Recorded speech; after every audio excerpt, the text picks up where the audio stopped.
Hello dear viewers, good morning. তো ইতিমধ্যে সবাই জেনে গেছেন যে আজকে 16 তারিখ, আজকে কিন্তু এসআর এর খসড়া তালিকা প্রকাশ হওয়ার কথা, সেটা কিন্তু প্রকাশ ইতিমধ্যে হয়ে গেছে। তো আমি আমার ফ্যামিলির সবকিছু চেক করে দেখলাম যে সব ঠিকঠাক আছে, এবং আপনার ফ্যামিলি বা আপনার নাম আছে কিনা আপনি কিভাবে চেক করবেন সেটা কিন্তু আমি খুব ভালোভাবে আমি নিজে ভিডিও করে আপনাদের সাথে তুলে ধরেছি, যাতে খুব সহজে কোথাও না গিয়ে, কারো কাছে না গিয়ে, আপনি আপনার যে স্মার্টফোন আছে আপনার হাতে, সেই স্মার্টফোন দিয়ে আপনি খুব ইজিলি আপনি সার্চ করতে পারবেন যে আপনার নাম আছে কিনা এসআইআর বা আপনার এসআইআর নাম বাদ পড়লো কিনা। তো এর জন্য কি কি করতে হবে আমি ভিডিওতে দেখে দিচ্ছি। আশা করি ভিডিওটি বেশি বেশি পরিমাণে শেয়ার করবেন, এবং যারা নতুন দেখছেন অবশ্যই ফলো করতে ভুলবেন না। তো চলুন ভিডিওটি শুরু করি।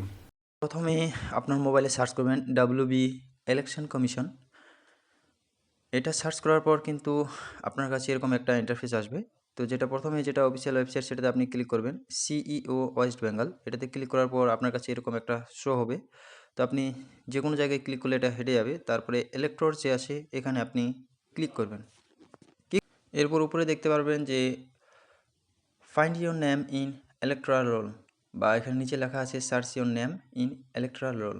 তো এখানে আপনি ক্লিক করবেন। ক্লিক করলে নেটওয়ার্ক স্লোর কারণে এরকম আসছে আমার মোবাইলে। তো ক্লিক করার পরে যেটা পেজ ওপেন হবে সেটা আমি দেখিয়ে দিচ্ছি ভালো করে আপনাকে। তো প্রথমে এখানে আসবে আপনার নাম, আপনার এপিক নাম্বার যেটা আছে সেটা দিয়ে সার্চ করুন। তো এই ডান সাইডে যে স্টেট আছে সেটা সিলেক্ট করে নেবেন। তারপরে আপনার যে এপিক নাম্বার আছে সেটা এখানে ভালো করে বসিয়ে দেবেন। তো যার যেটা এপিক নাম্বার আছে অবশ্যই সেখানে বসিয়ে দেবেন দেখে। তো আমার যেটা এপিক নাম্বার আছে সেটা আমি বসিয়ে দিচ্ছি। এটা আমার এপিক নাম্বার। আপনারা দেখতে পাবেন যে কার নাম সেখানে আসেন। অবশ্যই এটা আমার ভিডিও, কোনো কপিরাইট ভিডিও না।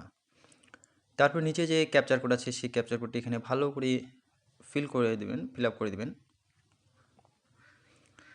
ফিল আপ করে দেওয়ার পর আপনি দেখতে পাবেন যে আপনার নাম সেখানে আসলো কি না। যদি না আসে তাহলে কিন্তু নো ডাটা ফাউন্ড দেখাবে, আর যদি আপনার নাম আসে তাহলে অবশ্যই এরকম কিন্তু শো হবে। এরকম শো হবে মানে আপনার আর কোনো টেনশন করার দরকার নেই। এর মানে যে আপনার খসড়া তালিকায় নাম চলে এসে আপনার আর চাপ নেওয়ার কোনো কারণ নেই।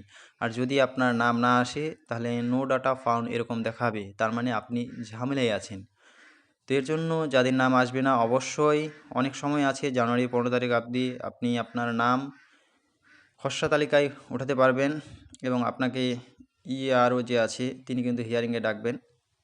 তো অবশ্যই আপনার যে 2002-এর লিস্টের আপনার ফ্যামিলি যে কারো আছে সেটি নিয়ে যাবেন, এবং আপনার যা ডকুমেন্ট আছে সেগুলো নিয়ে যাবেন। আর এরকম ভিডিও পেতে কিন্তু ফলো করতে ভুলবেন না।